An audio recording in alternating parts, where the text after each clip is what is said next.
I remember it like it was yesterday, even though it's been over 20 years now. My name is Jesse, and back in the summer of 2002, my brother Alex and I decided to take a road trip through West Virginia. We were both in our mid-20s at the time, me, 25, and Alex, 27. We grew up in Ohio, but we'd heard about this beautiful cabin on a lake in the Appalachian Mountains from a buddy of ours who rented it out cheap. It was supposed to be a week of fishing, hiking, and just getting away from the grind of our jobs. No wives or girlfriends tagging along, just the two of us, like old times. We didn't have smartphones back then, no GPS, no Google Maps. All we had was a folded-up Rand McNally road atlas we'd picked up at a gas station and some handwritten directions from our friend. Take I-77 south, exit at Ripley, then follow Route 21 east until you hit the signs for Kanawha State Forest, he'd said. From there, it's a straight shot to the lake. Sounded simple enough. We loaded up my old '95 Ford Explorer with coolers, fishing gear, and a tent just in case, and hit the road early one Friday morning. The drive started out great. We blasted classic rock on the cassette player, Led Zeppelin, AC/DC, the works, and shot the breeze about everything from our crappy bosses to childhood memories. West Virginia's scenery was stunning. Rolling hills, thick forests that seemed to swallow the highway, and those misty mountains in the distance. But somewhere around Charleston, we must have taken a wrong turn. The signs got scarcer, and the road started twisting more than we expected. Alex was navigating, flipping through the map, but he kept saying, "Nah, this has to be it, just a little farther." By late afternoon, we realized we were lost. The highway had given way to a two-lane blacktop, and then that turned into a pothole-riddled county road. No cell service either. Our flip phones were basically useless out there. We stopped at a tiny gas station in some nowhere town to fill up and ask for directions. The old guy behind the counter chewed on a toothpick and squinted at our map. "Y'all headed to the lake? Best bet is to backtrack to Route 21.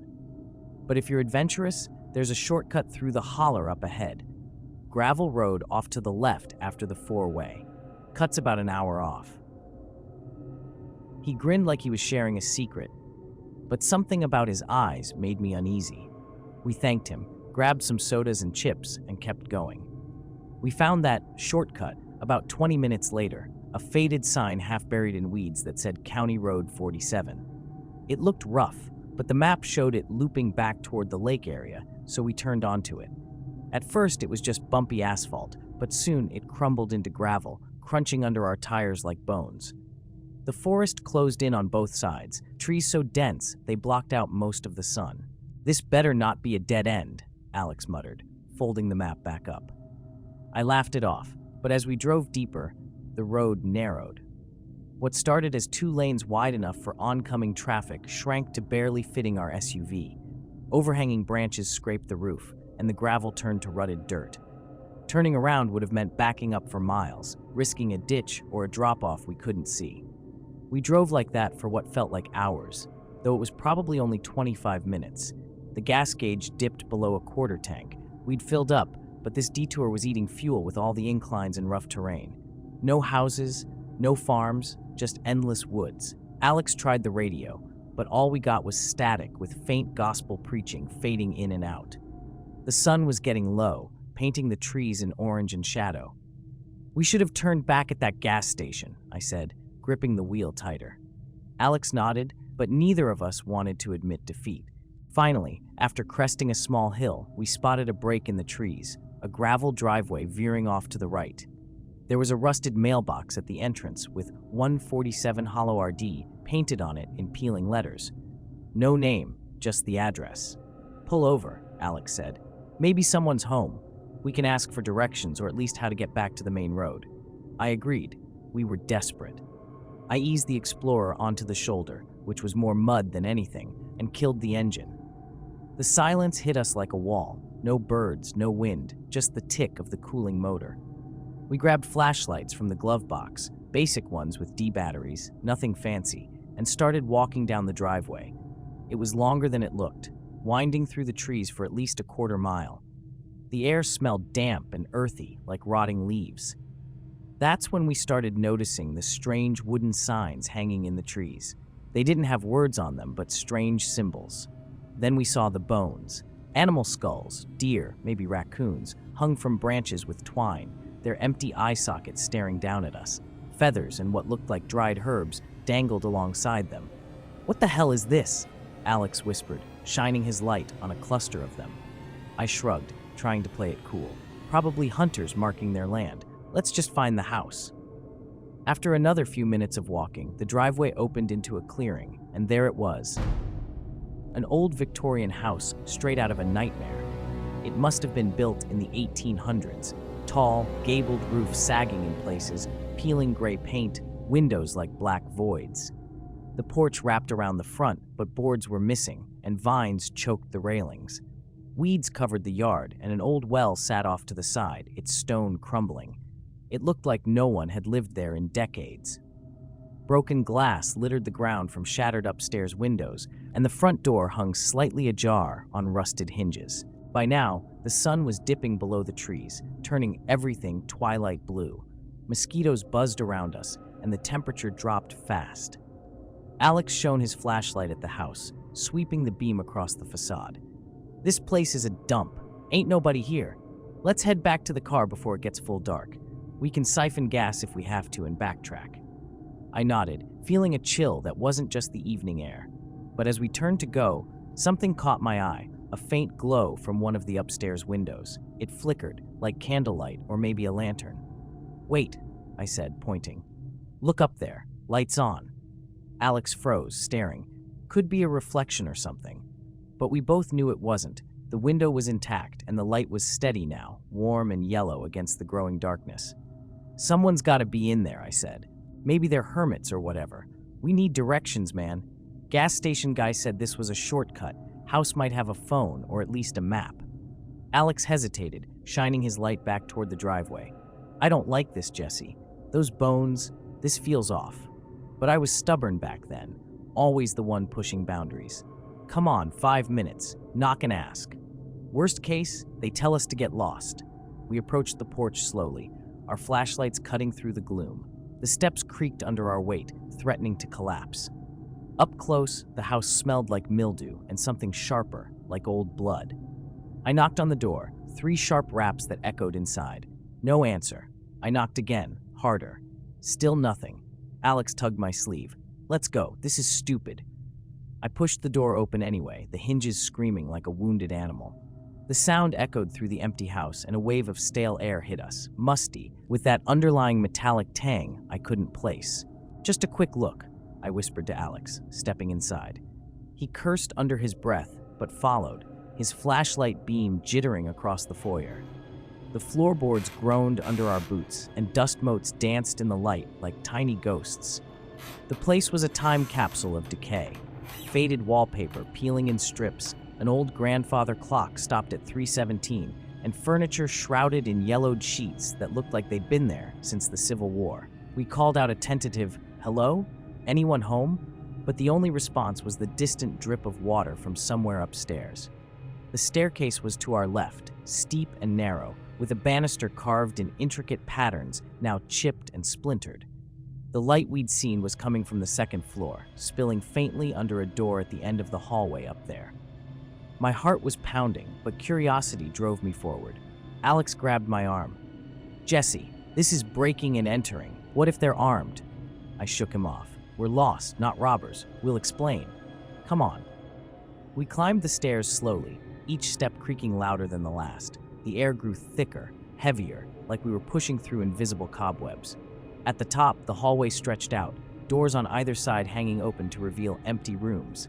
Beds with sagging mattresses, wardrobes with doors ajar, everything coated in dust. But that one door at the end was closed, and the warm glow seeped from beneath it, casting long shadows on the warped floorboards. We approached it quietly, our breaths shallow. I reached for the knob, cold brass under my fingers, and turned it. The door swung inward with a soft click. God, I'll never forget it. Next to the lantern was a shape bundled in sheets, stained, soaked through with dark red blotches. It was human-sized, twisted awkwardly, like whoever, or whatever, was inside had been contorted in their final moments. The smell hit us then, sharp and coppery, mixed with rot. Alex gagged, covering his mouth. "Jesse, that's a body. We gotta get out." Call the cops or something. I stood frozen, my mind reeling. Was it human? An animal of some kind? My flashlight beam trembled as I swept it over the bundle, spotting more details. Torn fabric, what looked like rope bindings peeking out. We backed up a step, but before we could turn, a low rumble cut through the silence. Tires on gravel. An engine growling closer. We both whipped around to the window, peering through the grimy panes. Down in the driveway, headlights pierced the twilight, attached to an ancient pickup truck. Rusted out, primer gray with patches of Bondo, looking like it had been pieced together from junkyard scraps. It skidded to a stop right in front of the house, kicking up dust that swirled in the beams. The driver's door creaked open, and out stepped a figure that made my blood run cold. He was unnaturally tall, wrapped in a long black leather trench coat that hung off his frame like a shroud. His movements were jerky, deliberate. He went straight to the truck bed, reaching in and pulling out a scythe. Not some farm tool. This thing was massive, the blade curved and wicked, glinting dully in the fading light. But it was his face that haunts me most. As he turned toward the house, the headlights caught it just right. Deform doesn't even cover it. His skin was pallid, stretched tight over bones that seemed too sharp, too angular. Eyes sunken into black pits, a mouth twisted into a perpetual snarl, with teeth that looked filed or not human. Like something out of a fever dream, part man, part monster. And the way he moved, fast, purposeful, head tilting as if sniffing the air, he knew we were in his home. He knew. "Oh shit," Alex hissed, his voice cracking. "He's coming in. Move." Panic surged through us. The front door was downstairs. He'd be inside in seconds. No time to run back down the stairs. I bolted to the window, yanking it up with a screech of wood on wood. It stuck halfway at first, but I shoved harder and it gave. Cool night air rushed in, carrying the scent of pine and impending rain. The roof sloped out just below, shingles cracked and moss-covered, but it was our only shot. "Out here," I said, swinging one leg over the sill. Alex was right behind me, glancing back at the door as heavy footsteps echoed from below, the front door slamming open, boots thudding on the floorboards. I dropped onto the roof, the incline steeper than it looked, my boots slipping on the damp moss. I caught myself on the gutter, heart hammering. Alex followed, landing with a grunt. We crouched low, inching along the edge toward the back of the house, away from the driveway. Below us, the yard stretched into darkness, overgrown with brambles and leading back into the woods. The drop was about 15 feet, not ideal, but better than facing whatever that thing was. We made it to the corner of the roof, where a downspout ran to the ground. I grabbed it, testing its weight. It groaned but held. "Climb down," I whispered urgently. Alex nodded, his face pale in the moonlight. He went first, shimmying down like a kid on a playground pole, hitting the ground with a soft thud. I was halfway down when a crash came from upstairs, the bedroom door bursting open. A guttural growl followed, low and animalistic. My hand slipped on the rusty metal, but I caught myself and dropped the last few feet, rolling into the weeds. We didn't wait. We bolted for the woods, flashlights off to avoid giving away our position. Branches whipped our faces, roots snagged our feet, but adrenaline pushed us on. Behind us, the house lit up more. The thing must have grabbed the lantern because an orange glow spilled from the windows. Then, the sound of pursuit, crashing through the underbrush, faster than any man should be. We ran blind, the forest a maze of shadows. My lungs burned, legs aching from the uneven terrain. Alex was ahead, his breaths ragged. "The car! Get to the car!" he panted over his shoulder. But we were disoriented, the driveway somewhere to our left, I thought. A root caught my ankle, and I went down hard, flashlight tumbling from my grip. It rolled away, beam spinning wildly before winking out in the leaves. Alex skidded to a stop, turning back. "Jesse, get up!" I scrambled to my feet and just ran. Deeper into the woods, thorns tearing my clothes, until we came back to the driveway where the animal bones were hanging. We bolted to the end of the gravel road and into the SUV. It seemed like it might have stopped following, but we didn't wait around to find out. When we finally got to town, we reported what happened to the police, and when they went out there to see for themselves, all they found was the empty house. No bones, no body wrapped in sheets, nothing. We know the nightmarish things we saw that night. This was the most terrifying experience of my life, and one Alex and I, we'll never forget.